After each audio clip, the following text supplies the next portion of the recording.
یہ جو اب تیسری صورت آ رہی ہے اس چھوٹے گروپ کی، سب گروپ کی، سورۃ الحجر، اس کا سٹائل بالکل مختلف، مزاج منفرد، لیکن اس مجموعے کے اندر جو ہے اپنے اسلوب کے اعتبار سے یہ بالکل منفرد ہے۔ جیسے سورہ یونس، سورہ ہود جوڑے کی شکل میں، سورہ یوسف منفرد، اگرچہ اس کا ایک جوڑا ہے اور وہ ہے دوسری جگہ پر سورہ طٰہٰ، وہ اب جب پڑھیں گے تو وہاں اور بات واضح ہو جائے گی۔ دوسرا سب گروپ، اس میں یہ دو صورتیں تقریباً ایک مزاج کی، ایک ان کے درمیان جو ہے نسبت زوجیت سورہ رعد اور سورہ ابراہیم میں۔ تیسری صورت سورہ ہجر ہے۔ اب اس میں جو فرق ہے نوٹ کیجئے، سورہ رعد کے 6 رکوع ہیں اور 43 آیات ہیں، گویا کہ 7 آیات فی رکوع کا حساب بنتا ہے۔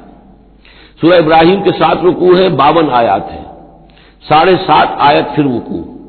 سورہ ہجر کے 6 رکوع ہیں، 99 آیات ہیں، 16.5 آیات فی رکوع آپ کو ملیں گی۔ یہ اصل میں قرآن مجید میں مکی صورتوں میں آپ کو اسلوب کا یہ فرق نوٹ کر لینا چاہیے کہ جو ابتدائی صورتیں نازل ہوئی اس میں آیتیں چھوٹی چھوٹی، ردم بہت تیز، جیسے کہ پہاڑی نالے ہوتے ہیں، دریا ہوتے ہیں تو ان کا پاٹ بہت کم ہوتا ہے لیکن بہاؤ بہت تیز ہوتا ہے۔ دریائے کنہار جس نے بھی دیکھا ہے، دریائے سوات دیکھا ہے کالام میں یا کہیں اور، تو ان کی چوڑائی تو کچھ بھی نہیں ہوتی، بلکہ دریائے سندھ یہ پورا جو ہے، یہ شاہراہ ریشم جو ہے اس کے ساتھ دیکھیے تو نیچے معلوم ہوتا ہے چھوٹی سی کوئی لکیر پانی کی ہے، اس کے سوا کچھ بھی نہیں۔ لیکن جب وہی دریا آتے ہیں میدانوں میں تو اب آپ کو معلوم ہے دریا سندھ جب دریا خاں کے پاس سے گزرتا ہے تو وہ 14 میل چوڑا بھی ہوا کرتا تھا، بارشوں کے زمانے میں 14 میل چوڑائی، اسی طریقے سے نیچے باولپور کے ایریا میں۔ تو یہ فرق ہے ان آیات کا۔ جو ابتدائی مکی صورتیں ہیں آیتیں چھوٹی چھوٹی، ان میں صوتی آہنگ بہت نمایاں، اس میں ایک موسیقی اور غنا کا پہلو بہت ہی واضح، اور اس میں جو ہے مضامین پھیل کر آتے ہیں، کھل کھل کر آتے ہیں، بڑی جو مضامین بہت گہرے ہوتے ہیں اور بہت پختہ ہوتے ہیں اور قیمت آیات ہوں۔ بعد میں جو صورتیں آئی ہیں مکی دور میں ہی ان مزاج بدلنا شروع ہوا، درمیانی دور میں کچھ اور آخری میں آ کر اب آیتیں بڑی بڑی ہیں، لمبی لمبی ہیں، اور یہ چیز جا کر پھر مدنی دور میں پھر انتہا کو پہنچ جاتی ہے۔ ایک ایک آیت، آیت الکرسی، آیت البر وہ ہم پڑھ چکے، آیت الدین، ایک آیت کتنی بڑی۔ پھر وہاں ظاہر بات ہے کہ وہ ردم بھی اتنا نمایاں نہیں رہتا جتنا کہ آپ سورہ قاف میں دیکھتے ہیں، سورۃ النجم میں دیکھتے ہیں، سورہ رحمان میں دیکھتے ہیں، سورہ واقعہ میں دیکھتے ہیں، سورہ ملک میں دیکھتے ہیں۔ یہ جو صورتیں ہیں آخری جو 2 گروپس کی ہیں، انہی کی طرح کی ایک صورت یہ سورہ ہجر ہے۔ اصل میں زمانہ نزول کے اعتبار سے یہ ابتدائی 4 سالوں کی صورت ہے۔ اب یہ کہ مصحف میں یہاں کیوں رکھی گئی ہے، اب میں بہت جرأت کر کے ایک بات کہہ رہا ہوں، اللہ عالم، میں یہ سمجھتا ہوں کہ یہ جو کہ ان صورتوں کا یہ سلسلہ بہت طویل ہو گیا اور اس میں ایک طرح کی منوٹنی سی پیدا ہو رہی ہے، مضامین جو ہیں تقریباً ایک ہی طرح کے دوہرا کر آ رہے ہیں، وہی ایک ان کا مطالبہ، معجزہ دکھاؤ، حصی کو نشانی دکھاؤ، اس کا جواب، تو رد و قدح جو ہے یہ تمام صورتیں جو ہم نے پڑھ لی ہیں 5 صورتیں، ان کے اندر مزاج ایک ہی ہے۔ تو گویا کہ اس مونوٹنی کو اللہ تعالیٰ نے چاہا کہ ختم کر کے اور ابتدائی دور کی ایک صورت جس کا مزاج مختلف ہے ان صورتوں سے، اس کو یہاں شامل کر دیا گیا۔ البتہ یہ ہے کہ سورہ شعراء جو ہے، میں نے آپ کو بتایا تھا کہ 227 آیتیں ہیں اس کی، کل 14 رکوع ہے، تقریباً یہی اوسط بنے گا اس کا، 16-17 آیتیں ہر رکوع کے اندر۔ سورہ شعراء اس سے بہت مشابہ ہے اس سورہ ہجر کا مضمون۔ دوسری بات یہ نوٹ کر لیجئے کہ یہاں پر خاص طور پر وہ جو میں نے آپ سے عرض کیا تھا کہ جو پاروں کی تقسیم ہوئی ہے اس میں کوئی حکمت پیش نظر نہیں رکھی گئی، اور یہ دور صحابہ میں تھا بھی نہیں۔ اب دیکھیے کہ سورہ ہجر کی صرف ایک آیت ہے کہ جو 13ویں پارے میں شامل ہے، اور اس کے بعد پوری سورت جو ہے ربما یود الذین کفروا، یہ پوری جو ہے دوسرے پارے 14ویں پارے کے اندر ہے۔ یہی سورت ہم دیکھ آئے ہیں سورہ ہود کے اندر۔ سورہ ہود کی صرف چند آیتیں ہیں کہ جو 11ویں پارے میں تھی، اس کی 5 آیتیں جو ہیں یہ 11ویں پارے میں اور باقی پوری سورت 12ویں پارے میں۔ تو پاروں کی تقسیم جو ہے یہ اصل میں کوئی بعد کے زمانے میں کی گئی ہے اور اس میں ان چیزوں کو مد نظر نہیں رکھا گیا، جبکہ منزلیں پوری صورتیں، 3 صورتیں، 5 صورتیں، 7 صورتیں، جیسے کہ میں آپ کو بتا چکا ہوں۔ مکی اور مدنی صورتوں کے گروپ ہے پوری صورتیں، یہ گروپ جو ہیں ان کے اندر بھی اور منزلوں کے اندر بھی۔ منزلوں کا تذکرہ چونکہ دور صحابہ میں بھی پایا جاتا ہے، لیکن یہ کہ یہاں پر ہم دیکھتے ہیں کہ پاروں کے معاملے میں یہ چیز موجود نہیں ہے۔ بسم اللہ الرحمن الرحیم، الف لام را، یہ اس سلسلے کی آخری صورت ہے۔ اب الف لام را، 5 صورتیں الف لام را سے اور ایک صورت الف لام میم را۔ تلک آیات الکتاب و قرآن مبین، یہ اللہ کی کتاب کی آیات ہیں اور قرآن مبین کی آیات ہیں۔ ربما یود الذین کفروا لو کانوا مسلمین، ایک وقت آئے گا کہ وہ لوگ کہ جنہوں نے کفر کیا تھا حسرت کے ساتھ کہیں گے کاش کہ ہم اسلام لے آتے، وہ وقت آئے گا، ان کا کفر ان کے لیے حسرت بن جائے گا۔ ذرہم یاکلوا ویتمتعوا، اے نبی چھوڑیے ان کو، نظر انداز کر دیجئے، اپنی توجہ ان کی طرف سے ہٹا لیجئے، یہ کھا پی لیں، تمتع کر لیں، فائدہ اٹھا لیں، زمین کے اندر رہ کر جو کھانا پینا ہے، جو چرنا چگنا ہے کر لیں۔ وَيُلْهِهِمُ الْعَمَلُ، اور امیدیں ان کو غافل کیے رکھیں۔ یہ جو یلہہم العمل ہے، الہا یلہی الہاءً، غافل کر دینا۔ حدیث میں آتا ہے ما قل وکفا خیر مما کثر والہا، اگر کوئی شے کم ہے لیکن کفایت کر جائے، آپ کی ضرورت پوری ہو جائے، یہ اس سے کہیں بہتر ہے کہ زیادہ ہو اور وہ غافل کر دے۔ اگر زیادتی ہے، فراوانی ہے، رزق کی سر و سامان موجود ہے، ہر چیز، کوئی ضرورت کبھی اٹکتی نہیں، تو اللہ یاد نہیں آئے گا، اللہ سے غفلت ہو جائے گی۔ اس سے بہتر یہ ہے کہ ضرورت تو پوری ہو جائے، کسی کے سامنے دستے سوال دراز نہ کرنا پڑے، لیکن یہ ہے کہ اس سے زیادہ نہ ہو کہ تاکہ غفلت نہ ہو۔ ما قل وکفا خیر مما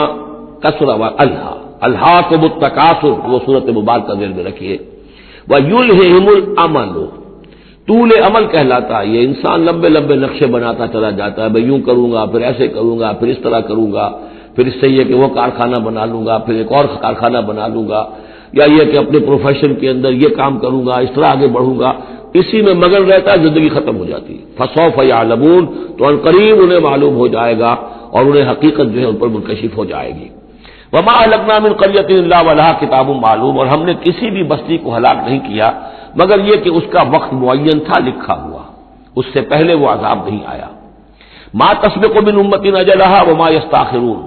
اور جب وہ وقت آ جاتا تھا تو نہ کوئی امت وہ اس سے پہلے آگے بڑھ سکتی تھی اور نہ وہ پیچھے کر سکتے تھے، وہ وقت تو معین ہے اللہ کا، تو نہ وہ پیچھے کر سکتے ہیں نہ امت آگے بڑھ سکتی ہے۔ وَقَالُوا يَا أَيُّهَا الَّذِي نُزِّلَ عَلَيْهِ الذِّكْرُ إِنَّكَ لَمَجْنُونٌ، اور بڑی ڈھٹائی کے ساتھ انہوں نے کہا اے وہ شخص جس کا یہ گمان ہے کہ اس پر ذکر نازل ہوا ہے۔ یہ ترجمہ میں کر رہا ہوں، ورنہ لفظی ترجمہ کیا ہوگا؟ اے وہ شخص جس پر ذکر نازل کیا گیا ہے، انک لمجنون، ہمارے نزدیک تو تم مجنون ہو، تمہارا دماغ خراب ہو گیا ہے، تم پر جن کا عصیق کا سایہ آ گیا ہے، یا تمہارا دماغی توازن صحیح نہیں رہا۔ لہذا بامحاورہ ترجمہ ہوگا اے وہ شخص، قالوا یا ایھا الذی، اے وہ شخص جو یہ سمجھتا ہے، جس کو یہ زوم ہے، جس کا گمان ہے، نزل علیہ الذکر، کہ اس پر اللہ کی طرف سے الذکر نازل ہوا ہے، یاد دہانی نازل ہوئی ہے، انک لمجنون، ہمارے نزدیک تو تم دیوانے ہو گئے ہو۔ معاذ اللہ ثم معاذ اللہ، لو ما تاتینا بالملائکۃ ان کنت من الصادقین، کیوں نہیں لے آتے فرشتوں کی فوج ہمارے سامنے اگر تم سچے ہو۔ ما ننزل الملائکۃ الا بالحق، اور اللہ تعالیٰ کی طرف سے جواب آ رہا ہے ہم نہیں اتارا کرتے فرشتوں کو مگر حق کے ساتھ۔ فرشتے تو آتے تو عذاب لے کر آتے ہیں، فیصلہ لے کر آتے ہیں۔ فرشتے آئے تھے حضرت لوط کی قوم کے اوپر اور سدوم اور عمورہ کی بستیوں پر عذاب لانے کے لیے آ گئے تھے، تو یہ فرشتوں کو بلانا چاہتے ہیں، اپنی شامت بلانا چاہتے ہیں۔ ما ننزل الملائکۃ الا بالحق، وہ تو آتے ہیں تو آخری فیصلے کے لیے آتے ہیں۔ وما كانوا اذا منذرین، اور پھر انہیں کوئی اور مہلت نہیں دی جاتی۔ انا نحن نزلنا الذکر وانا له لحافظون، یقیناً ہم ہی نے یہ ذکر نازل کیا ہے اور ہم ہی اس کے محافظ ہیں، ہم اس کی حفاظت کریں گے۔ یہ آیت مبارکہ بہت اہم ہے، جیسا کہ اس سے پہلے بھی عرض ہو چکا ہے کہ قرآن کی محفوظیت کے معاملے میں کہ اللہ تعالیٰ نے اس کی حفاظت کا ذمہ خود لیا ہے۔ جہاں تک تو تعلق ہے انا نحن نزلنا الذکر کا، تو یہ چیز تو اپلیکیبل ہے تورات کو بھی اور انجیل کو بھی۔ تورات بھی اللہ نے نازل کی، ہم پڑھ چکے سورہ مائدہ میں انا انزلنا التوراۃ فیہا ھدی ونور، فیہا ھدی ونور۔ انجیل نازل کی ہم نے، اس میں ہدایت بھی تھی، نور بھی تھا۔ لیکن دوسرا ٹکڑا انا لہ لحافظون، ہم ہی ہیں اس کی حفاظت کرنے والے،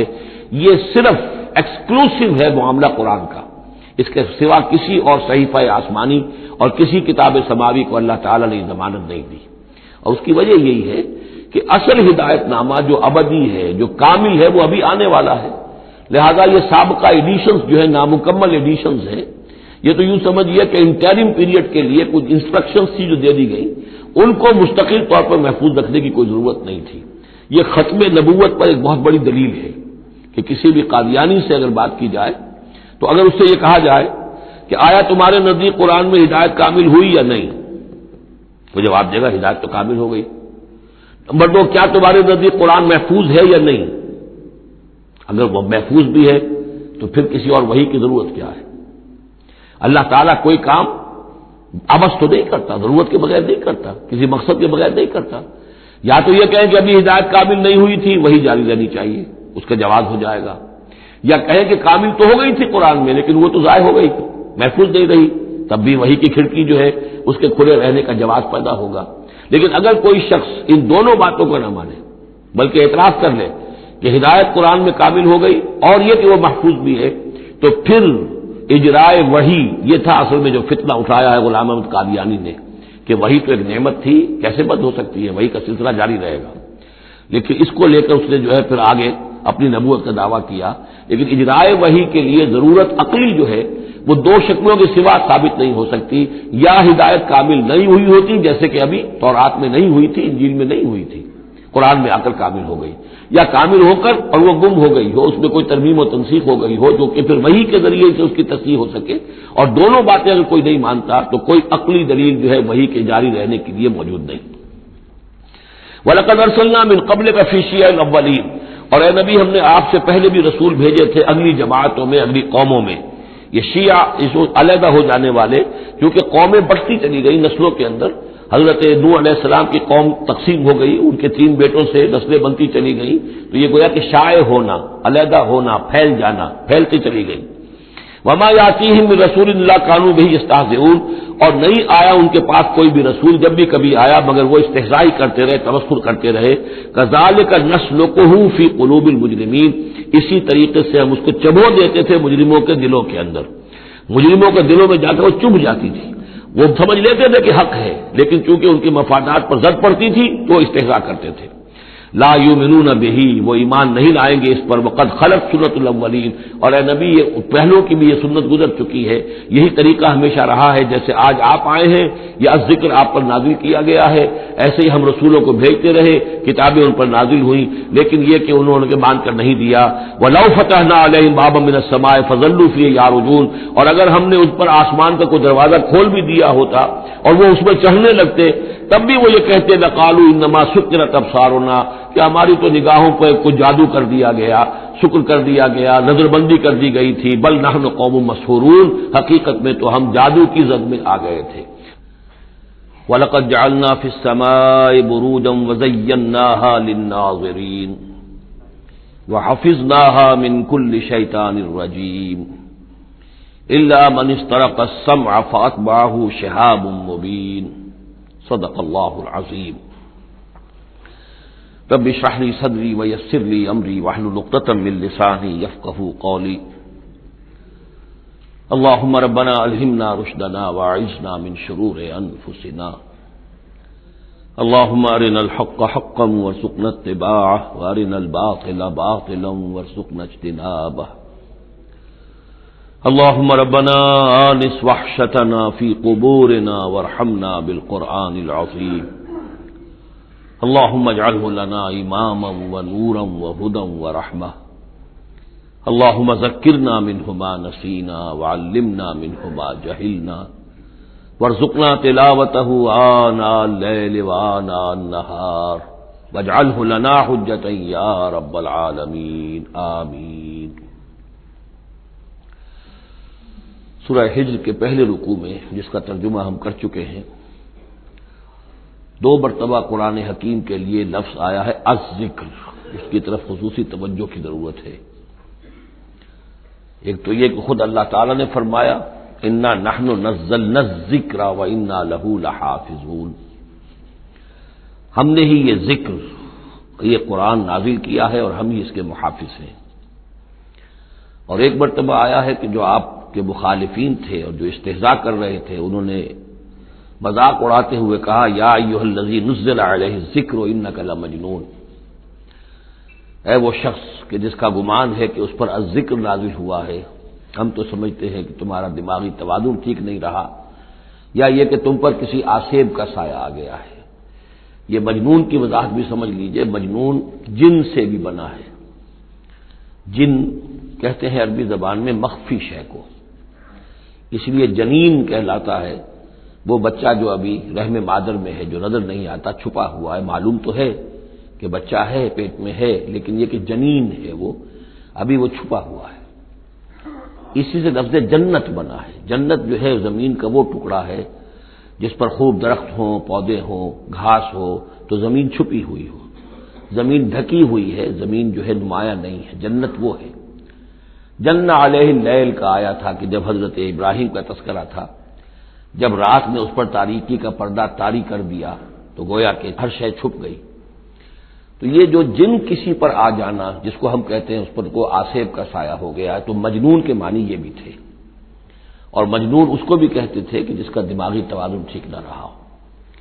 اور یہ بات خاص طور پر نوٹ کرنے کی ہے کہ یہ بات اصل میں حضور کے بارے میں بالکل ابتدائی دور میں کہی گئی تھی، اور اس کے کہنے والوں میں وہ لوگ بھی تھے کہ جو معاندانہ انداز میں نہیں بلکہ ہمدردانہ انداز میں کہہ رہے تھے۔ یعنی بالکل شروع میں جب حضور نے دعویٰ کیا نبوت کا اور فرمایا کہ اس طرح میں تھا وہاں غار حرا میں، اور وہاں فرشتہ آیا ہے، جبرائیل آیا ہے، تو بہت سے لوگوں کو گمان ہوا کہ معلوم ہوتا ہے کہ کوئی بدروح، کوئی آسیب کا سایہ ہو گیا ہے انہیں۔ تو اس حوالے سے اس میں صرف مخالفت ابھی نہیں تھی، بلکہ اس میں ان کے لیے واقعتاً ایک بالکل چونکہ نئی بات تھی، لہٰذا یہ کہنے کا معاملہ جو ہے اس پہلو سے بھی تھا کہ اچھے بھلے آدمی تھے، ہم سوچتے تھے کہ واقعی یہ کئی کئی دن جا کے مراقبے کرتے ہیں، اب یہ رہتے ہیں وہاں غار میں اکیلے تنہا دن رات، تو کہیں کچھ ہو نہ جائے تو معلوم ہوتا کچھ ہو گیا، تو کوئی نہ کوئی جنون عارضہ ہو گیا ہے یا جن کا سایہ ہو گیا۔ تو اس لفظ کو بھی سمجھ لیجیے، اور جو بتانا تھا وہ یہ ہے کہ سورہ نون جو کہ بالکل ابتدائی دور میں نازل ہوئی ہے، جس کا نام سورہ قلم بھی ہے، 29ویں پارے کی دوسری سورت، اس میں بھی یہی بات جو ہے کہی گئی ہے۔ اسی کے حوالے سے میں آپ کو بتا رہا ہوں کہ یہ سورہ مبارکہ جو ہے بالکل ابتدائی دور کی صورتوں میں سے ہے، اسی مشابہت کی وجہ سے۔ قرآن مجید کا ذکر ہونا اس معنی میں ہے، کئی مرتبہ واضح کر چکا ہوں کہ قرآن کا فلسفہ یہ ہے کہ جو ایمانی حقائق ہیں، خاص طور پر اللہ کی ذات کا علم اور اس کی صفات کا علم، وہ روح انسانی کے اندر موجود ہے، بس صرف اس پر ظہور کا پردہ طاری ہو گیا۔ جیسے آپ کو کوئی چیز پہلے معلوم تھی، اب یاد نہیں رہی، معلوم تھی لیکن اب بھول گیا۔ بھولنے کا مطلب کیا ہے کہ وہ آپ کی یادداشت کے ذخیرے میں کہیں نیچے اتر گئی ہے۔ وہ حافظ خانہ جو ہے ہر انسان کی میموری جو ہے، اب اس کے نہ معلوم کتنے تہخانے ہیں، ان میں کسی نچلے تہخانے میں جا کر چھپ گئی ہے، وہ آپ کے شعور کی سطح پر نہیں ہے۔ تو کوئی چیز جس کا اس سے تعلق ہو، وہ اگر سامنے آئے گی تو فوراً وہ چیز یاد آ جائے گی۔ ایک دوست سے سالہ سال ہو گئے ملاقات نہیں ہوئی، کبھی خیال بھی نہیں آیا، بھول گئے آپ اس کو، لیکن اچانک کبھی اس نے کوئی رومال آپ کو دیا تھا، کوئی قلم دیا تھا، آپ نے ٹرنک میں رکھا ہوا تھا، ٹرنک کھولا، وہ قلم یا رومال دکھائی دیا، فوراً دوست یاد آ گیا۔ تو یہ قلم یا یہ رومال جو ہے یہ آیت ہے، یہ نشانی ہے، اس نشانی سے آپ کو ایک بھولی بسری بات یاد آ گئی۔ اسی طرح یہ آیات آفاقیہ، آیات انفسیہ، آیات قرآنیہ، یہ آیات ہیں، نشانیاں ہیں یاد دلانے کے لیے، تاکہ اللہ یاد آ جائے۔ حقیقت میں اللہ تعالیٰ کا علم اور اللہ کی معرفت سوئی ہوئی ڈورمنٹ پوزیشن میں، ڈورمنٹ کنڈیشن میں ہماری روح میں موجود ہے۔ تو الذکر، دی ریممبرنس یا دی ریمائنڈنگ، یہ اصل میں وہ چیزیں کہ جو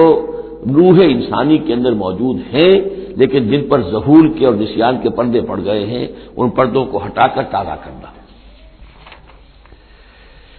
وَلَقَدْ جَعَلْنَا فِي السَّمَاءِ بُرُوجًا، اور ہم نے آسمان میں برج بنائے۔ یہ بھی ابھی ہم نہیں کہہ سکتے کہ ان کی اصل حقیقت کیا ہے،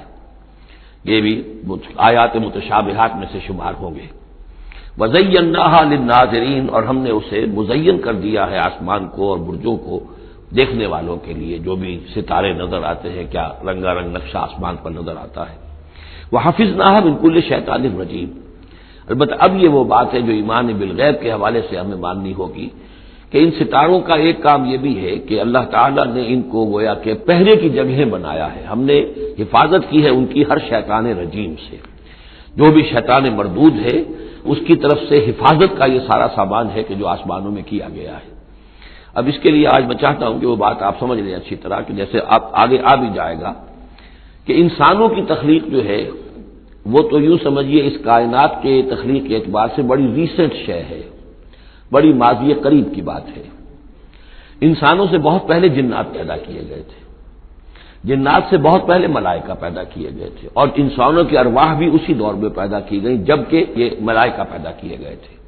تو جتنی مخلوقات کو ہم جانتے ہیں، بہت سی مخلوقات اب بھی ایسی ہوگی کہ جس کا ہمیں کوئی شعور نہیں، ادراک نہیں، ہم جانتے ہی نہیں۔ جیسے ابھی ہمیں ریسنٹلی معلوم ہوا وائرس بھی کسی بلا کا نام ہے، اس سے کچھ پہلے ہمیں معلوم ہوا بیکٹیریا بھی کسی چیز کو کہتے ہیں، ورنہ یہ کہ ان چیزوں کا کوئی علم ہمیں نہیں تھا۔ ابھی پتہ نہیں اور کیا کیا چیزیں ہیں کہ جو ظہور میں آنے والی ہیں، لیکن جو چیزیں بھی آج تک ہم جانتے ہیں ان میں یوں سمجھیے کہ جن ہستیوں میں خود شعوری ہے، سیلف کانشسنس، وہ 3 مخلوقات ہیں صرف، ملائکہ، جنات اور انسان۔ باقی جو حیوانات ہیں زمین کے اوپر، چاہے وہ بر کے ہیں یا بحر کے ہیں یا ہوا کے ہیں، فضا کے ہیں، پرندے ہوں یا زمین پر چلنے والے خشکی کے جانور ہوں یا دریا میں اور سمندر کے اندر جو بھی حیوانات ہیں، مچھلیاں ہیں یا اور جاندار ہیں، ان سب میں شعور تو ہے، خود شعوری نہیں ہے۔ البتہ یہ کہ ترتیب یہی ہے کہ پہلے جنات پیدا کیے گئے اور وہ چونکہ آگ سے پیدا کیے گئے تھے، تو ان کے اندر پوٹینشیل جو قوت ہے وہ ہم انسانوں کے مقابلے میں بہت زیادہ ہے، اور ان کی رسائی اس کائنات میں بہت دور تک ہے۔ مثلا میرا یہ گمان ہے، باقی چیزیں تو میں خاصے وثوق سے کہہ رہا ہوں، لیکن میرا گمان یہ ہے کہ جو سولر سسٹم ہے، کیونکہ ہماری اس پوری جو فیملی ہے، یہ خاندان ہے، جو یہ سولر سسٹم ہے، سورج کا کنبہ کہلاتا ہے، تو اس کا جو منبع سرچشمہ ہے وہ سورج ہے، اور معلوم ہوتا ہے کہ اسی کی آگ سے اور اسی کی لپٹ سے اور جنات کی تخلیق ہوئی ہے۔ تو یہ جنات، سولر سسٹم پورا کا پورا جو ہے وہ جنات کے دائرے میں داخل ہے، وہ اس میں آ جا سکتے ہیں۔ اس کے لیے انہیں کسی راکٹ کی ضرورت نہیں، کسی مشین کی ضرورت نہیں، کسی اور ذرائع کی ضرورت نہیں، بلکہ اس کی استعداد ان کے اندر موجود ہے۔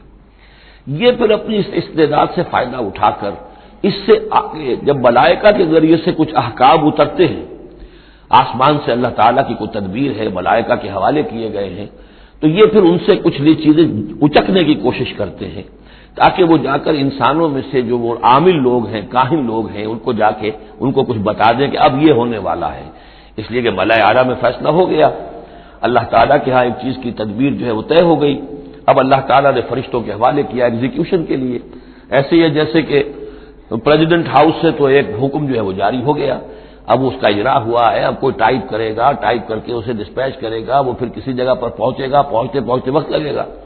اگر وہ جو ٹائپسٹ ہے جس نے ٹائپ کیا ہے وہ ٹیلی فون کرتے کہ صاحب اب یہ حکم آنے والا ہے، وہ تو آ جائے گا،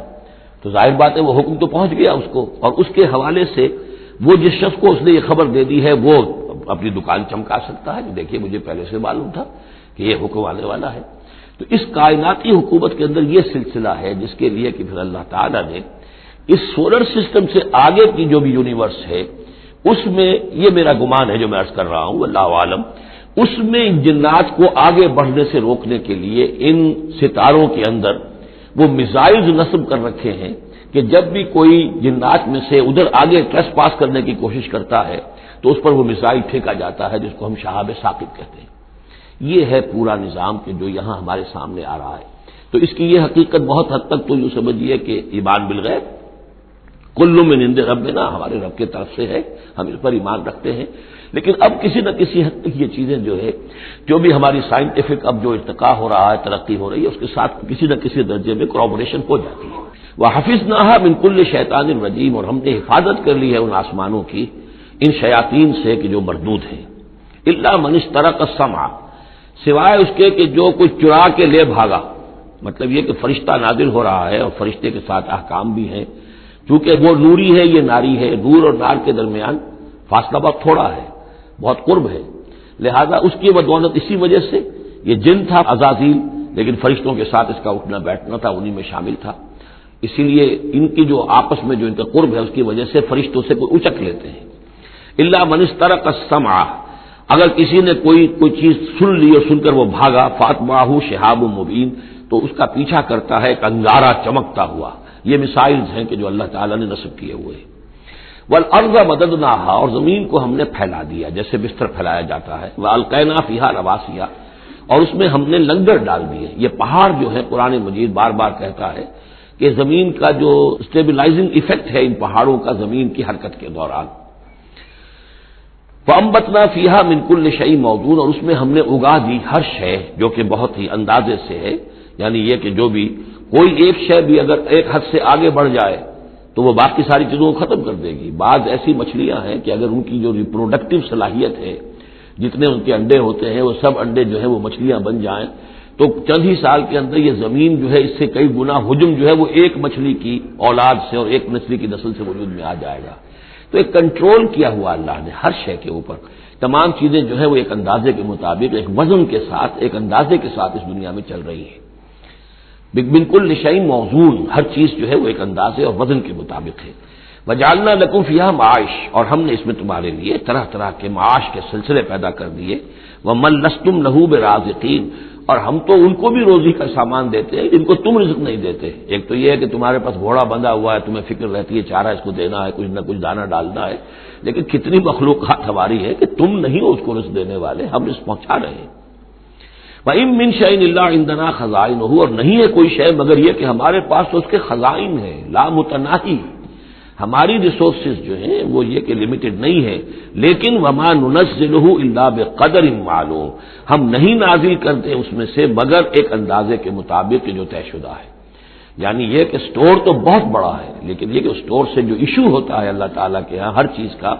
تو اس کا ایشو ہونا جو ہے وہ اندازے کے مطابق ہے، ایک حساب کتاب کے ساتھ ہے، ورنہ جیسا کہ میں نے کہا کیوس ہو جائے۔ وارسلنا الرياح لواقح، اور ہم بھیج دیتے ہیں ہوائیں جو بوجھل ہوتی ہیں یا بوجھل کرنے والی ہوتی ہیں۔ لواقح کا مفہوم پہلے تو یہ سمجھا جاتا تھا کہ چونکہ وہ بادلوں کو لے کر آتی ہیں اس اعتبار سے، لیکن اب ادھر ایک اشارہ ہو رہا ہے جدید سائنس کے حوالے سے کہ پولن گرینز جو ہیں وہ بھی ہواؤں کے ذریعے سے آتے ہیں، اور وہ پھر آ کر پھولوں کو جب وہاں فرٹیلائزیشن ہوتی ہے تو اس سے پھر وہ فصل بنتی ہے۔ تو ہوائیں جو ہیں وہ گویا کہ بار آور کرتی ہیں، اور اس طریقے سے یہ نباتاتی نظام چل رہا ہے۔ فانزلنا من السماء ماء، پھر ہم نے اتار دیا آسمان سے پانی، فاسقیناکموہ، پھر ہم نے وہ پانی تمہیں پلایا، تمہارے پینے کے لیے بندوبست کیا۔ وما انتم لہ بخازنین، اور دیکھو تم اس کا سٹور نہیں کر سکتے، اس کا خزانہ نہیں بنا سکتے۔ کہاں کس طرح بناؤ گے خزانہ؟ واقعہ یہ ہے کہ یہ جو واٹر سائیکل ہے اس دنیا میں، یہ بھی اللہ تعالیٰ کے عظیم، یعنی سمجھیے کہ کرشموں میں سے اور اللہ کے معجزات میں سے بہت بڑا معجزہ ہے کہ یہ جو ہمارے پہاڑوں کے اوپر اتنے بڑے بڑے گلیشیئرز ہیں، یہ کیا ہے؟ یہ واٹر سٹوریج ہے، ٹینکس ہے۔ یہیں سے تو پانی ہے جو آ رہا ہے نیچے، وہ پگھل رہا ہے سب دھوپ سے، اور پھر وہ ندی نالوں سے ہو کے دریاؤں میں آیا، اور دریاؤں سے ہوتا ہوا زیر زمین سوتوں میں سے بھی گزر رہا ہے۔ وہ آپ نے کہیں پمپ سے نکال لیا، کہیں کنواں کھود لیا، پھر وہ پانی سارا کا سارا سمندروں کے اندر پہنچ گیا، ڈرین ہو گیا، پھر سمندر سے اب یہاں پر دھوپ کی تمازت سے بخارات بن رہے ہیں،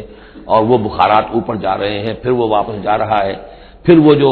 اوور ہیڈ ٹینکس ہیں وہ پھر جو ہے ریپلینش ہو رہے ہیں، وہ ساری جو کمی ہو گئی تھی پھر نئی برف پڑ گئی ہے، نیا سٹور۔ یہ جو نظام ہے اللہ کا، اور یہ واٹر سائیکل سے ہی زندگی قائم ہے۔ مبدأ حیات پانی ہے، مادہ تخلیق حیوانات کا، اس دنیا کے حیوانات ہیں ان کا مادہ تخلیق مٹی ہے، مادہ تخلیق جنات کا آگ ہے، مادہ تخلیق انسانی ارواح اور ملائکہ کا نور ہے، لیکن مبدأ حیات جو ہے، حیات انسانی جو ہے یہاں پر، یا حیات حیوانی جو زمین کی ہے، اس پلینٹ کے اوپر جو زندگی ہے، اس کا مبدأ پانی ہے، اس حیات کا۔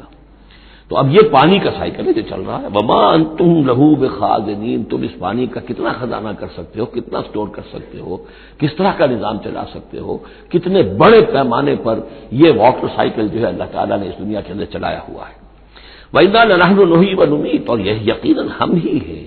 جو باقی بھی رکھتے ہیں اور موت بھی وارد کرتے ہیں، زندہ بھی رکھتے ہیں، موت بھی وارد کرتے ہیں۔ وَنَحْنُ الْوَارِثُونَ، اور پھر ہم ہی وارث ہوں گے، ہر شے ختم ہو جائے گی، کسی کی کوئی ملکیت نہیں رہے گی، ساری کی ساری چیزیں پھر ہماری ہی کائنات ہے، ہماری ہی ملکیت ہے۔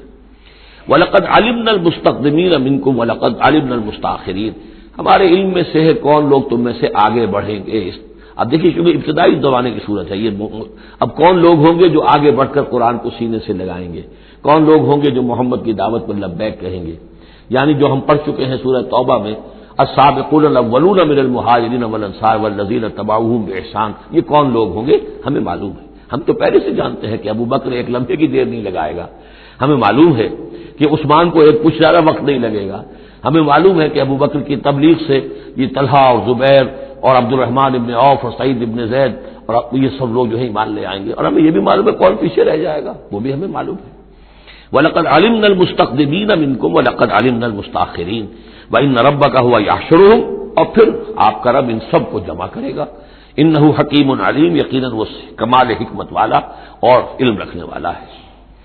اب جو اگلا رکوع آ رہا ہے سورہ مبارکہ کا، یہ اس اعتبار سے بڑا اہم ہے کہ اس میں تخلیق انسانی کے ضمن میں ایک بڑی ثقیل اصطلاح استعمال ہوئی ہے، اور یہ ثقیل اصطلاح 3 مرتبہ آئی ہے۔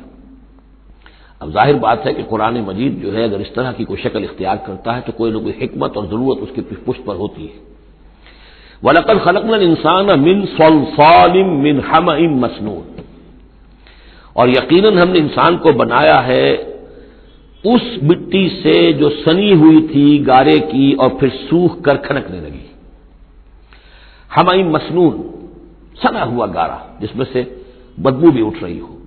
دیکھیے یہ جو انسان کے مادہ تخلیق کے ضمن میں قرآن میں الفاظ آئے ہیں اب ان کو گنتے جائیے۔ نمبر 1 تراب، مٹی سے بنایا انسان کو، مٹی میں پانی مل گیا گارا بن گیا تو اس کو کہتے ہیں تین، من تین،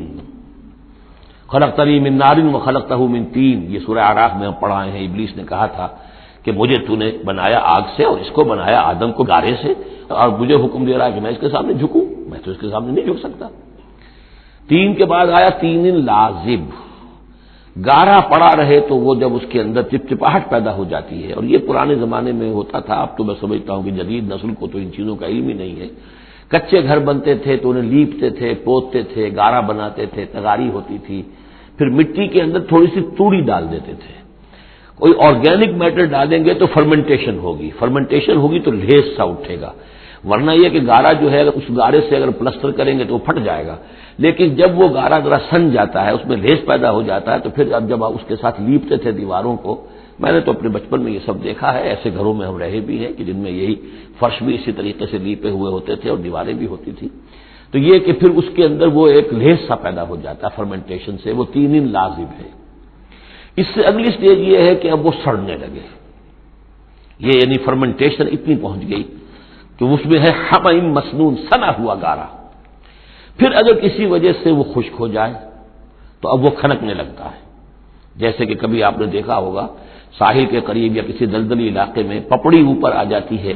جس زمین کے اوپر جو ہے پپڑی سی ہوتی ہے، اس پر آپ چلتے ہیں تو وہ کر کر ٹوٹتی ہے، کھنکنے والی مٹی بن جاتی ہے، وہ سنا ہوا گارا خشک ہو کر کھنکنے لگتا ہے۔ یہ سٹیجز ہیں ان مادہ تخلیق کی کہ جو آدم یا انسان کی تخلیق کے ضمن میں قرآن میں آئے۔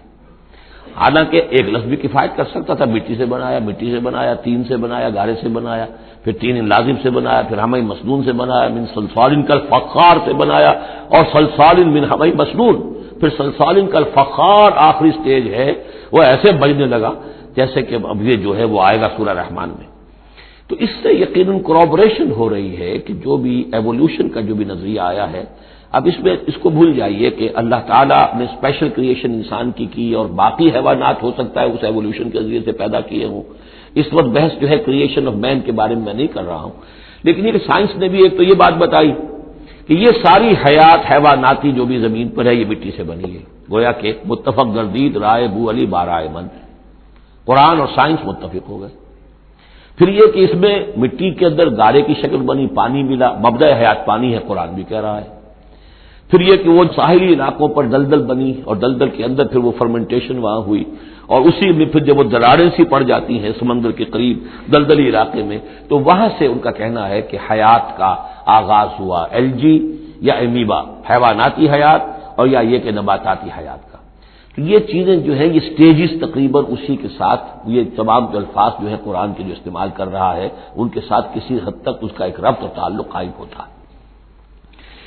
اور ہم نے بنایا انسان کو اس مٹی سے جو سڑنے کے بعد، اس گارے سے کہ جو سڑنے کے بعد سنا ہوا گارا پھر وہ کھنکنے لگا تھا سوکھ کر۔ وَالْجَانَّ خَلَقْنَاهُ مِنْ قَبْلُ، اور جنات کو ہم نے پیدا کیا تھا پہلے، من نار السموم، لو کی آگ سے۔ اب یہ سموم سے مراد کیا ہے؟ بعد سموم آپ نے سنا ہوگا، وہ تیز لو جو آیا کرتی تھی، صحراؤں میں آتی ہے، آگ جھلس دینے والی گرم ہوا۔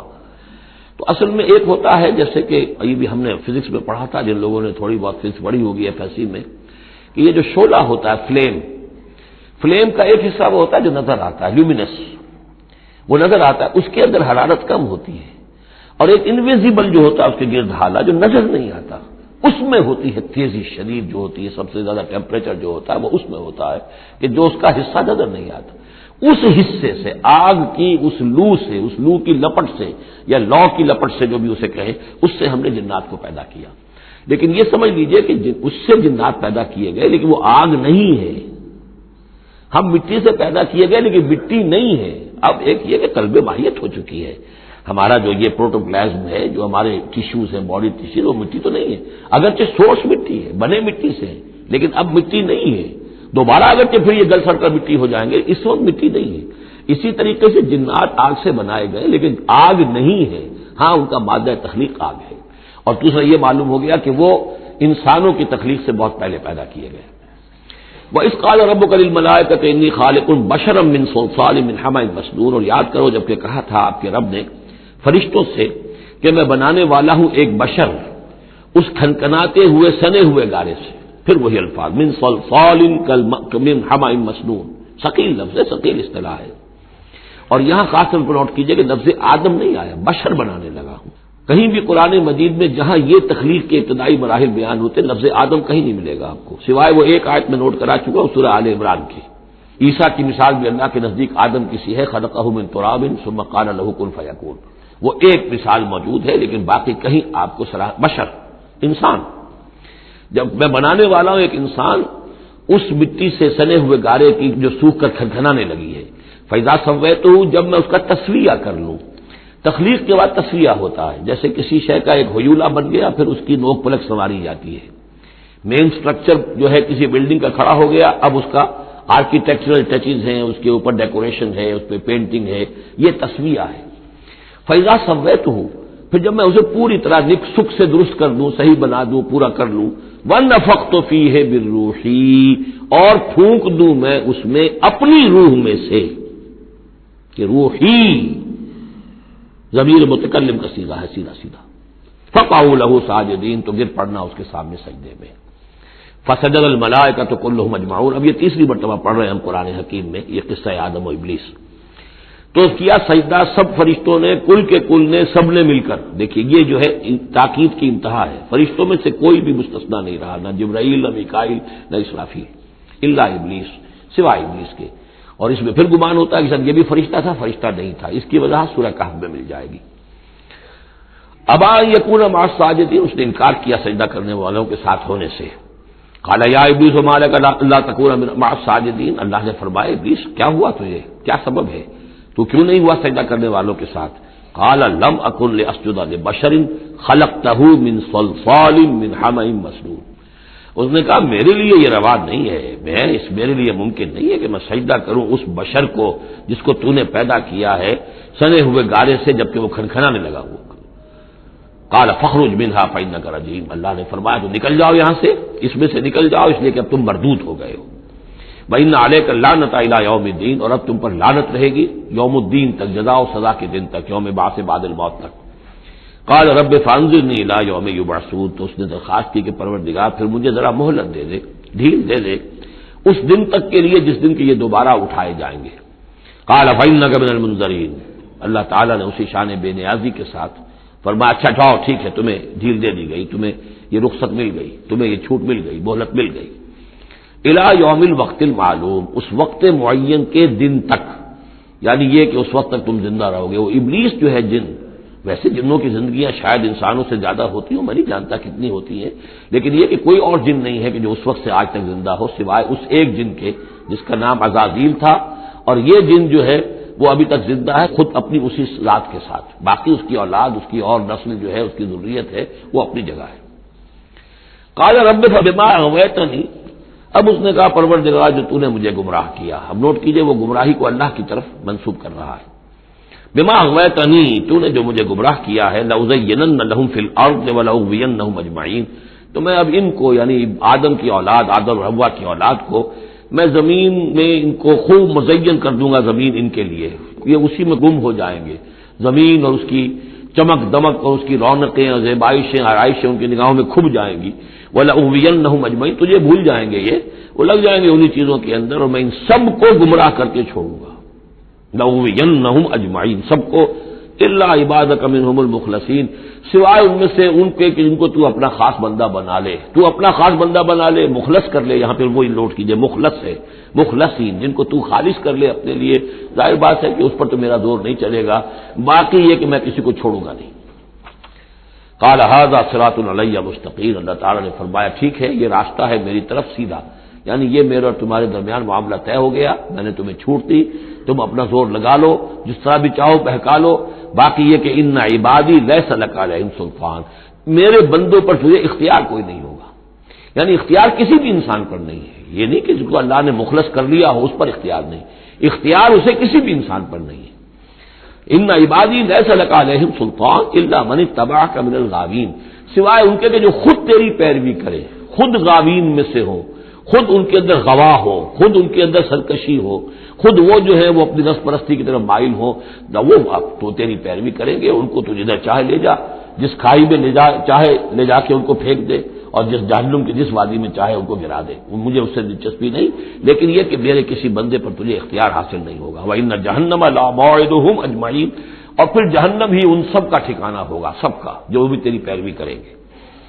لہا سبعۃ ابواب، اس جہنم کے 7 دروازے ہیں، لِكُلِّ بَابٍ مِّنْهُمْ جُزْءٌ مَقْسُوم، اور ان میں سے ہر دروازے کے لیے ہم نے ایک اس کا نصیب مقرر کر رکھا ہے کہ اتنے جن اتنے انسان اس سے جائیں گے، ہو سکتا ہے کہ وہ بڑے بڑے کبیرہ گناہوں کے حوالے سے کہ یہ لوگ جو ہے جو ان گناہوں میں ملوث ہوں گے وہ اس دروازے سے جائیں گے، جو ان گناہوں میں ملوث ہوں گے وہ اس سے جائیں گے، واللہ اعلم۔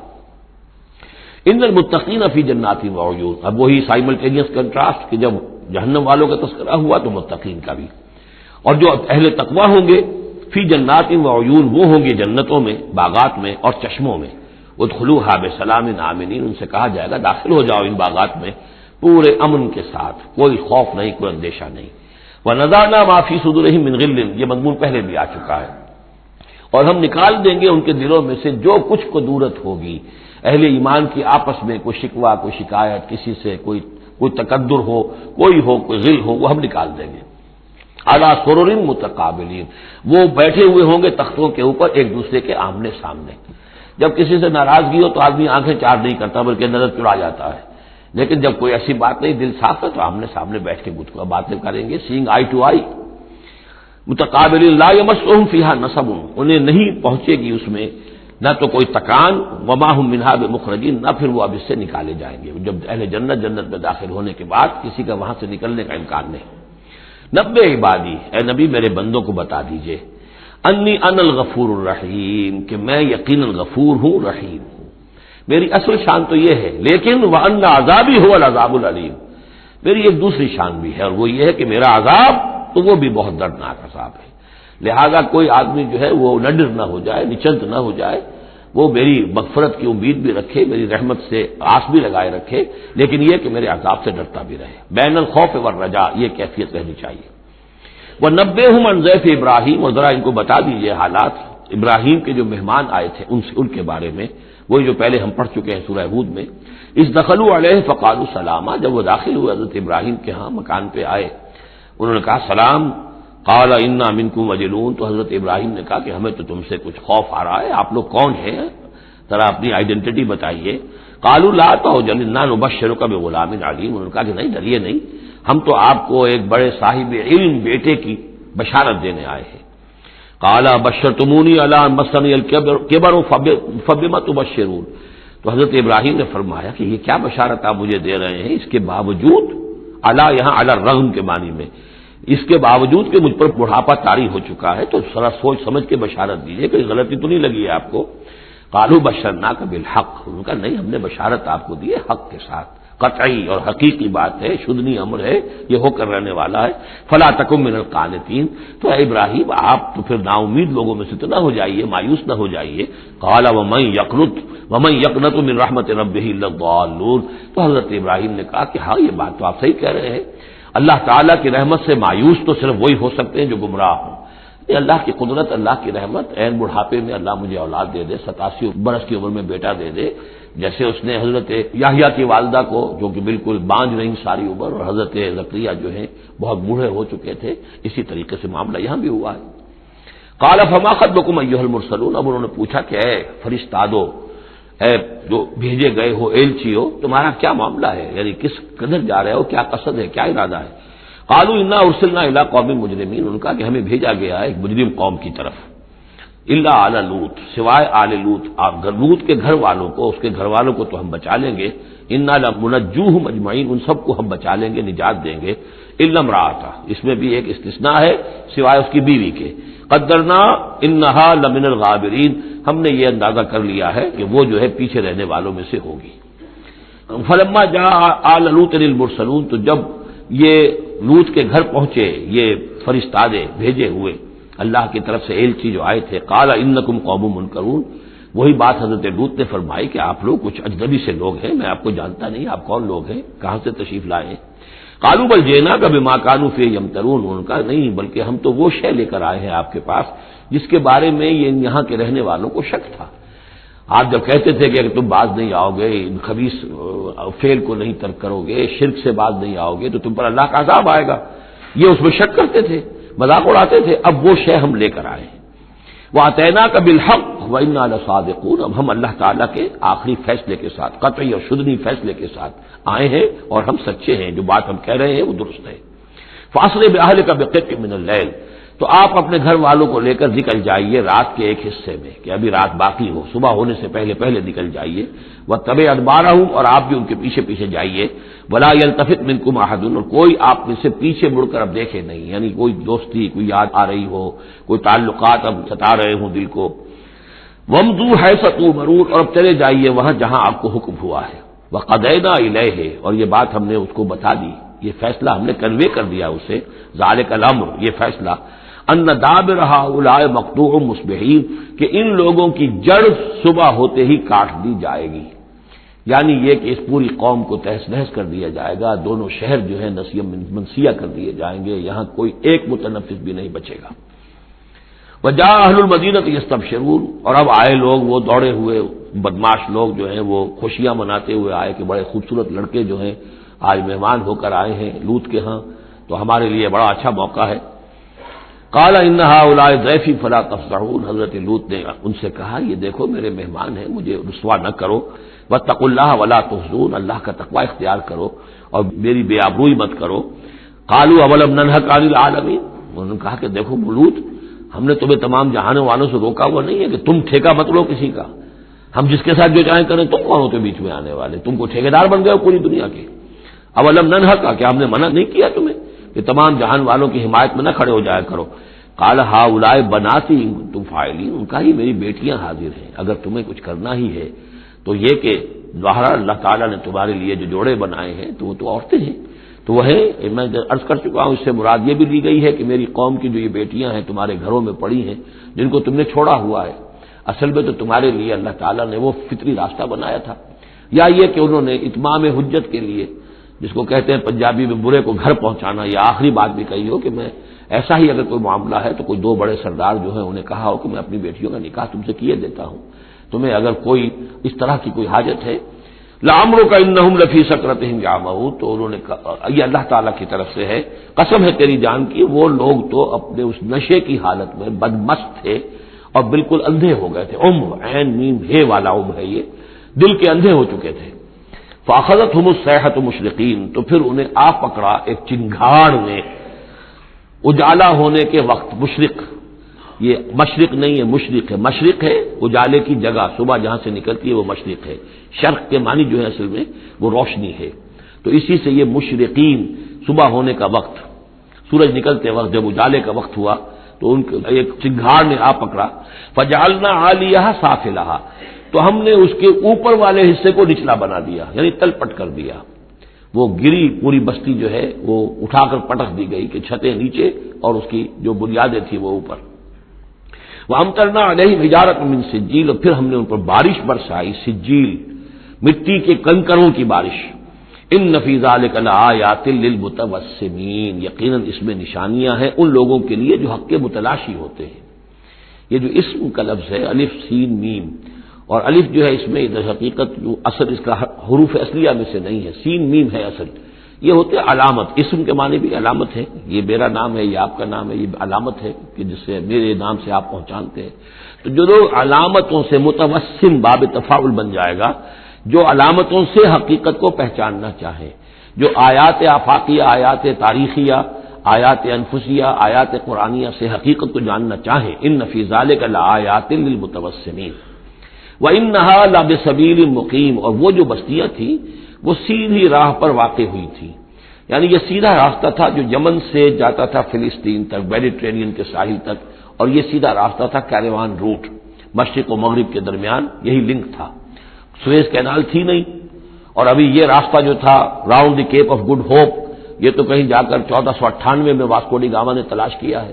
تو یہ راستہ معلوم ہی نہیں تھا، سویز کینال تھی نہیں، تو ساری جو مشرق اور مغرب کی ٹریڈ ہوتی تھی وہ یہ تھی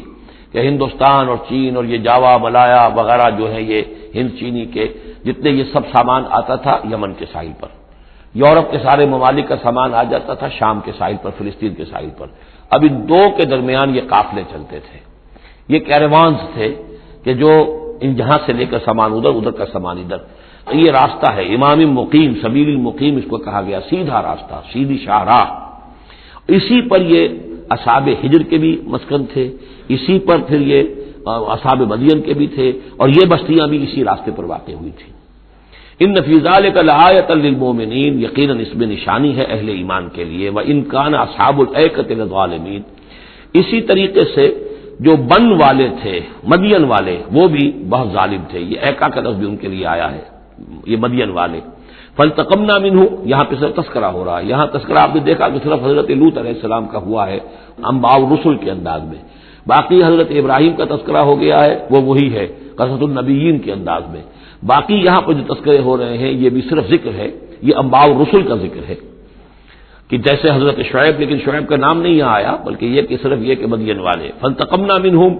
ان سے بھی ہم نے انتقام لیا، وانہما لبامام مبین، اور یقیناً وہ بھی، یہ دونوں جو بستیاں ہیں کھلے راستے پر واقع ہوئی ہیں، وہی راستہ جو میں نے ابھی آپ کو بتایا ہے۔ وَلَقَدْ كَذَّبَ أَصْحَابُ الْحِجْرِ الْمُرْسَلِينَ، اصحاب الحجر یہ قوم سمود کا دوسرا نام ہے، وہ علاقہ جو ہے جہاں یہ قوم سمود آباد تھی اس کو علاقے کو حجر بھی کہتے ہیں، جیسے کہ وہ علاقہ جہاں قوم عاد آباد تھی اسے احقاف کہتے ہیں، اس علاقے کا نام احقاف تھا، قوم کا نام عاد تھا، جو رسول بھیجے گئے وہ ہود تھے، اس علاقے کا نام حجر ہے، قوم کا نام سمود ہے، جو رسول بھیجے گئے وہ حضرت صالح تھے علیہ الصلوۃ والسلام۔ وَلَقَدْ كَذَّبَ أَصْحَابُ الْحِجْرِ الْمُرْسَلِينَ، اسی طرح ہجر والوں لوگوں نے بھی، اس علاقے کے لوگوں نے بھی جھٹلایا بھیجے ہوں کو، رسولوں کو، ان میں سے بہت سے نبی ہوں گے، پھر بعد میں اللہ نے آخری جو ہے حضرت صالح علیہ السلام کو بھیجا رسول کی حیثیت سے۔ وَآتَيْنَاهُمْ آیَاتِنَا، انہیں ہم نے اپنی آیات دی، ان کو تو خاص طور پر جو ہے وہ اتنی حصی نشانی دکھائی گئی، ایک وہ جو اونٹنی کا معاملہ، حضرت صالح کی اونٹنی کا معجزہ، فَكَانُوا عَنْهَا مُعْرِضِينَ، لیکن وہ ان سے منہ ہی پھیرتے رہے، اعراض ہی کرتے رہے، وَكَانُوا يَنْحِتُونَ مِنَ الْجِبَالِ بُيُوتًا آمِنِينَ، اور وہ پہاڑوں کو تراش کر اپنے لیے بڑے امن والے گھر بناتے تھے، یہ گھر آج بھی موجود ہیں، میں خود بھی ایک مرتبہ گیا ہوں اور دیکھ کر آیا اس پورے علاقے کو۔ فَأَخَذَتْهُمُ الصَّيْحَةُ مُصْبِحِينَ، تو انہیں بھی آ پکڑا ایک چنگھاڑ نے صبح کے وقت، فَمَا أَغْنَىٰ عَنْهُمْ مَا كَانُوا يَكْسِبُونَ، تو کچھ نہ کام آ سکا ان کے وہ ساری کمائی جو انہوں نے کی تھی، جو کچھ انہوں نے مال اسباب جمع کیا تھا، عذاب الہی سے بچانے میں کچھ بھی مفید ثابت نہ ہوا۔ تو اس سورہ مبارکہ میں گویا کہ حضرت شعیب کا نام لیے بغیر ان کا ذکر آ گیا، حضرت صالح کا نام لیے بغیر ان کا ذکر آ گیا، حضرت لوط کا ذکر جو ہے وہ نام کے ساتھ آیا، تو تین تو ہیں وہ انباء الرسل میں سے، اور ایک حضرت ابراہیم علیہ السلام کا ذکر، وہ اسی انداز میں جس انداز میں کہ سورہ ہود میں اس سے پہلے آ چکا ہے۔ اب جو آخری 15 آیات ہیں اس سورہ مبارکہ کی وہ بڑی اہم ہیں دعوت دین کے اعتبار سے، اور جس حالت میں کہ اس وقت محمد رسول اللہ صلی اللہ علیہ وسلم تھے، اور اس سے بھی آپ کو معلوم ہو جائے گا کہ یہ خاص اس دور میں نازل ہوئی ہے جبکہ حضور کی دعوت جو ہے ابھی ابتدائی مراحل میں تھی، اور ابھی آپ کو پہلے تو آپ کی دعوت کا دور تھا کہ آپ پرسن ٹو پرسن دعوت دے رہے تھے، علل اعلان اس معنی میں نہیں، ڈنکے کی چوٹ نہیں، بلکہ جن سے تعلق تھا، جن سے دوستی تھی، جن سے پرانی واقفیت تھی، جسے آپ کہیں گے کہ پرسن ٹو پرسن جو ہے دعوت چل رہی تھی، اگرچہ کوئی دور بھی حضور کی دعوت میں انڈر گراؤنڈ دور کا نہیں آیا ہے، خفیہ دعوت ایک دن کے لیے بھی نہیں۔ بعض لوگ اس دور میں بعض تحریکیں ایسی ہیں کہ جو اس کو خفیہ سے تعبیر کرتی ہیں کہ انڈر گراؤنڈ موومنٹ تھی یہ، تو یہ غلط ہے۔ انڈر گراؤنڈ دعوت کا حضور کی دعوت میں سیرت میں ایک دن بھی نہیں ہے۔ البتہ یہ ضرور ہے کہ جیسے ایک نیچرل ایک تدریج ہوتی ہے، اس کے اندر ایک ترقی ہوتی ہے کسی معاملے کے اندر، پہلے آپ نے ذاتی جن سے تعلقات تھے، حضرت ابوبکر بہت پرانے دوست تھے، ان سے سب سے پہلے ان سے بات کی ہے، گھر میں حضرت خدیجہ جو آپ کی اہلیہ تھی ان سے بات کی، حضرت علی ہیں جو چچا زاد بھائی ہیں بلکہ زیر تربیت ہیں، زیر کفالت ہیں، ان سے بات کی ہے، اپنا جو غلام تھا جسے آزاد کر کے منہ بولا بیٹا بنایا ہوا ہے اس سے بات کی، اس طریقے سے پرسن ٹو پرسن۔ لیکن پھر یہ کہ تقریباً 3 سال کے بعد پھر آپ کو حکم ہوا کہ اب آپ ڈنکے کی چوٹ علی اعلان دعوت شروع، وہ آیت اس صورت میں آ رہی ہے۔ وما خلقنا السماوات والارض وما بینہما الا بالحق، اور ہم نے نہیں بنایا، تخلیق فرمایا آسمانوں کو اور زمین کو اور جو کچھ ان کے مابین ہے مگر حق کے ساتھ۔ پرپز فل کریشن ہے یہ پرپز لیس نہیں ہے، ایٹ رینڈم نہیں ہے، یہ کوئی کھلندرے کا کھیل نہیں ہے جیسے کہ ہندو مائتھولوجی میں ہے، رام کی لیلا ہے، جیسے کوئی بچہ ہے کھیلتا ہے۔ اب بچے کے کھیلنے میں کوئی حکمت تھوڑا ہی ہوتی ہے، اس نے ایک کھلونا اٹھایا اور پٹخ دیا، پھر کوئی دوسرا اٹھایا پھر پٹخ دیا، پھر پہلا اٹھا لیا، اب اس میں کوئی حکمت تو نہیں ہے۔ اسی طریقے سے رام جی جو ہے کھیل رہے ہیں، جس کو چاہتے ہیں تخت سے اٹھا کر زمین پہ پٹخ دیتے ہیں، جس کو چاہتے ہیں وہ جو تیلی کو اٹھا وہ راجا بنا دیتے ہیں، تو یہ کھیل ہے رام کا، رام کی لیلا ہے یہ، تو یہ تصور اسلام میں نہیں ہے، یہ کائنات کی تخلیق بالحق ہے۔ ربنا ما خلقت ھذا باطلا سبحانک فقنا عذاب النار، تیری ذات اس سے بہت اعلیٰ اور ارفع ہے، پاک ہے کہ تیرے بارے میں یہ گمان کیا جائے کہ تو نے یہ کائنات ایسے ہی بنا دی کھیلنے کے لیے، اور یہ کوئی آپ تیرا مشغلہ ہے نہیں۔ وما خلقنا السماوات والارض وما بینہما الا بالحق وان الساعۃ لآتیۃ، اس حق کا فیصلہ یہ ہے، اس حق کا منطقی نتیجہ یہ ہے کہ قیامت آ کر رہے، اس لیے کہ باقی تمام چیزیں تو انسانوں کے لیے پیدا کی گئی ہیں، ان کی ساری توجہ یہی ہو جائے گی انسان کاہے کے لیے پیدا کیا گیا، اور خاص طور پر انسان میں جو اخلاقی حص رکھی گئی ہے، by very nature, by his very nature he knows this is good this is evil, یہ جو اس کے اندر ایک شعور ہے، ایک تمیز ہے،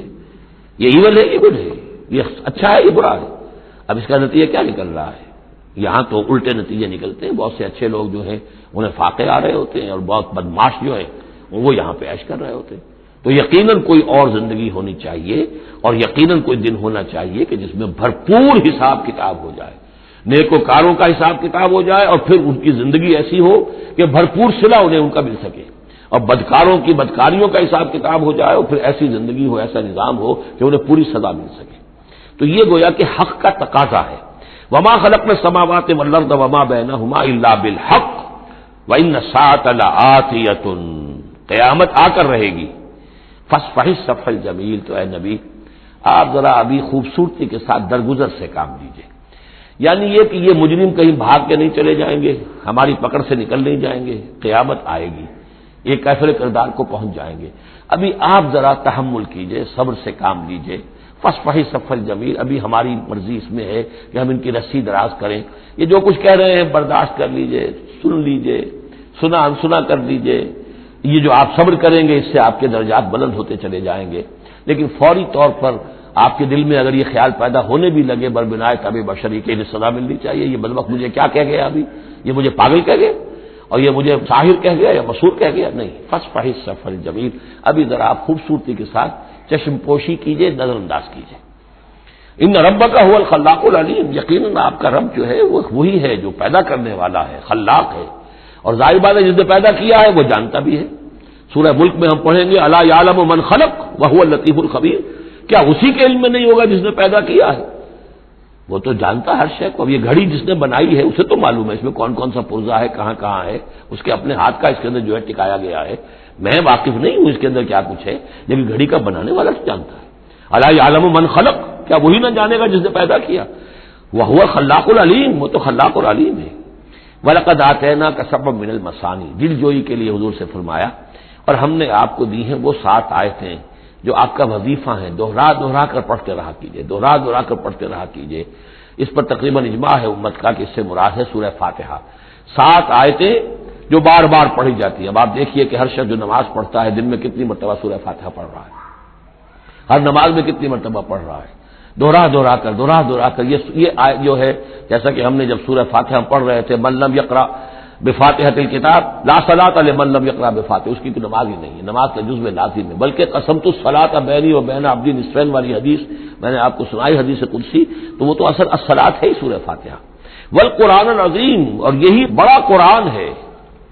یعنی یہ اپنی اہمیت کے اعتبار سے، اپنی فضیلت کے اعتبار سے خود اپنی جگہ پر سورہ فاتحہ ایک قرآن عظیم کا درجہ رکھتی ہے، اسی لیے اس کو اساس القرآن بھی کہا، اس کو کافیہ بھی کہا، شافیہ بھی کہا گیا، یہ ام القرآن بھی ہے۔ وَلَقَدْ آتَيْنَاكَ، اے نبی ہم نے اتنی بڑی بڑی دولتیں آپ کو دی ہیں، یہ کیوں گرایا جا رہا ہے یہ ذرا آگے آپ کو معلوم ہو جائے گا، کیونکہ بہرحال حضور کو یہ احساس ہوتا تھا یا نہیں ہوتا تھا، دیکھنے والوں کو تو احساس ہوتا تھا۔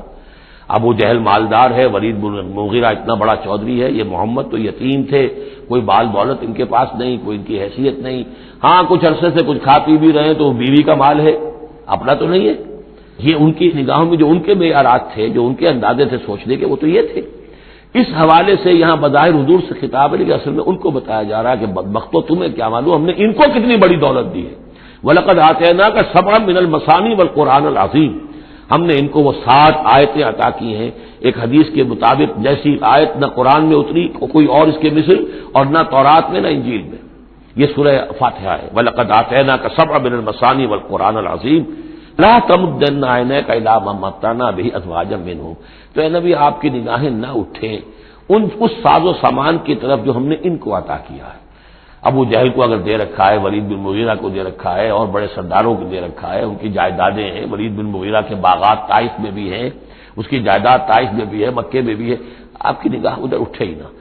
پر کاہ کے برابر، جیسا کہ ایک حدیث میں آتا ہے کہ دنیا مافیہا کی حیثیت اگر اللہ کی نگاہ میں ایک مچھر کے پر کے برابر بھی ہوتی تو اللہ کسی کافر کو ایک گھونٹ پانی بھی اس دنیا سے نہ دیتا۔ جو اللہ کا ماننے والا اور جاننے والا، اللہ کو جاننے والا ہو، تو اس کی نگاہ میں تو پھر اس دنیا و مافیہا کی وہی وقت ہونی چاہیے، وہ متاثر نہ ہو یہاں کی چمک دمک سے، آپ کی نگاہ اٹھے ہی نہ۔ لا تمدن عینیک الی ما متعنا بہ ازواجا منہم، ان کو جو ہم نے دے رکھا ہے ساز و سامان اور زیبائش اور آرائش جو ہے، آپ کی نگاہیں ادھر نہ اٹھے۔ ولا تحزن علیہم، اور اب دیکھیے ان کے اوپر جو بھی اب عذاب آئے گا یا جس عذاب کے مستحق ہو رہے ہیں، آپ اس پر غم بھی نہ کھائیے۔ ٹھیک ہے یہ آپ کا کنبہ ہے، قبیلہ ہے، اب ابو لہب آپ کا چچا بھی ہے، لیکن یہ کہ اب غم نہ کیجیے آپ۔ وَاخْفِضْ جَنَاحَكَ لِلْمُؤْمِنِينَ، اور آپ اپنے کندھوں اور بازوؤں کو ذرا جھکا کر رکھیے اہل ایمان کے لیے۔ یہ ہمارے فقراء جب آتے ہیں، یہ جو غلام طبقے سے جو لوگ آئے ہیں،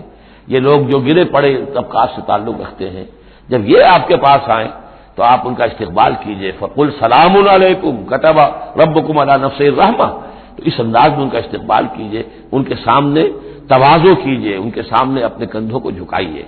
وَاخْفِضْ جَنَاحَكَ لِلْمُؤْمِنِينَ، یہی مضمون ایک مرتبہ پھر سورہ طٰہٰ کے اندر آئے گا۔ وَاخْفِضْ جَنَاحَكَ لِمَنِ اتَّبَعَكَ مِنَ الْمُؤْمِنِينَ، اہل ایمان یہ جو آپ کی پیروی کر رہے ہیں، آپ اپنے ذرا کندھے ان کے سامنے جھکا کر رکھیے۔ یا یہ حکم دیا گیا ہے اولاد کو والدین کے بارے میں، اگلی صورت میں آ جائے گا سورہ بنی اسرائیل میں، کہ ان کے لیے اپنے کندھوں کو اپنے بازوؤں کو ذرا جھکا کر رکھا کرو، والدین کے سامنے تن کر نہ کھڑے ہو، کندھے جو ہیں اٹھے ہوئے ہیں، بلکہ کندھے ذرا دبا کر۔ وَاخْفِضْ جَنَاحَكَ لِلْمُؤْمِنِينَ وَقُلْ إِنِّي أَنَا النَّذِيرُ الْمُبِينُ، اور کہہ دیجئے کہ میں تو صرف خبردار کرنے والا ہوں، کھلا خبردار کرنے والا، میری اس کے سوا کوئی ذمہ داری نہیں ہے۔ كَمَا أَنزَلْنَا عَلَى الْمُقْتَسِمِينَ، جیسے کہ ہم نے نازل کیا ہے ان پر کہ جنہوں نے تقسیم کر لیا ہے، الذین جعلوا القرآن عضین، قرآن کو انہوں نے بوٹیاں بنا لیا ہے، اس کو توڑ کے ٹکڑے کر دیا ہے۔ اب اس کے اندر دو رائے ہیں، ایک تو یہ کہ اس قرآن سے مراد یہی قرآن ہے، اور مذاق اڑایا کرتے تھے لوگ، یہ جو بھی تھے ابو جہل اور اس کے ساتھی، بھائی فلاں سورت تو میری ہے، وہ تمہیں لے جاؤں گا، وہ فلاں سورت جو محمد کہتا ہے وہ تم لے جانا، وغیرہ وغیرہ، آپس میں وہ تقسیم کرتے تھے ہنسی مذاق میں۔ تو اس حوالے سے انہوں نے قرآن کو بوٹیاں بنا کر اپنے اندر تقسیم کرنا شروع کر دیا ہے۔ ایک رائے یہ ہے، مجھے وہ زیادہ قرین قیاس معلوم ہوتا ہے کہ قرآن کے لفظ کا اطلاق تورات پر بھی ہوا ہے، کہ یہ قرآن وہ ہے جو محمد پر نازل ہوا صلی اللہ علیہ وسلم۔ ولا بالذی بین یدیہ، ایک اور جگہ ہم آگے چل کر دیکھیں گے، وہ قرآن جو اس سے پہلے تھا، اور وہ گویا کہ تورات تھی، اللہ کی کتاب۔ تو جس طریقے سے تورات کے ٹکڑے ٹکڑے کر دیے تھے یہود نے، اور قراطیسا تجعلونہ قراطیسا تبدونہا وتخفون کثیرا، یہ ہم پڑھ چکے ہیں سورہ انعام کی آیت نمبر 91 میں۔ تو جیسے کہ ٹکڑے ٹکڑے کر کر اور کچھ حصہ ظاہر کیا، کچھ چھپایا، تو ان دونوں کی رائے ہے وہ میں نے آپ کے سامنے پیش کر دی۔ فوربک لنسألنہم اجمعین، تو تیرے رب کی قسم اے محمد صلی اللہ علیہ وسلم، ان سب کو ہم جمع کر کے رہیں گے، لنسألنہم اجمعین، ہم ان سے پوچھ کر رہیں گے۔ یہ لفظ وہی آ گیا ہے فلنسألن الذین ارسل الیہم ولنسألن المرسلین، یہ جو سورہ اعراف کی آیت نمبر 6 تھی، ہم لازماً پوچھ کر رہیں گے ان سے بھی جن کی طرف رسولوں کو بھیجا گیا، اور ان سے بھی کہ جن کو رسول بنا کر بھیجا گیا۔ فوربک لنسألنہم اجمعین، تو آپ کے رب کی قسم ہم ان سب سے پوچھ لیں گے، حساب کتاب لے لیں گے، یہ تھوڑے سے وقت کی بات ہے، آپ ذرا صبر کیجئے۔ اما کانوا یعملون، جو کچھ کہ یہ کر رہے تھے، فاصدع بما تؤمر، یہ ہے وہ آیت۔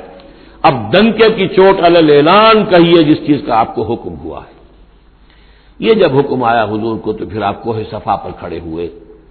اور پھر آپ نے وہاں، اگرچہ ظاہر بات ہے کہ اس کا کوئی امکان نہیں تھا کہ آپ ننگے ہو جاتے، لیکن جو وہاں کا رواج تھا وہ یہ تھا کہ اگر کسی شخص کے پاس کوئی ایسی خبر آتی تھی کہ فلاں قبیلے کے لوگ جو ہیں آج رات ہمارے اوپر حملہ کریں گے، شب خون ماریں گے، اب کیسے لوگوں کو بتائیں؟ کوئی کمیونیکیشن ماس میڈیا تو ہے نہیں، کیسے خبر دیں، کیا کریں؟ تو وہ یہ کرتا تھا کہ وہ شخص کپڑے اتار کے معذرزاد برہنہ ہو کر کسی اونچی جگہ کھڑا ہو جاتا تھا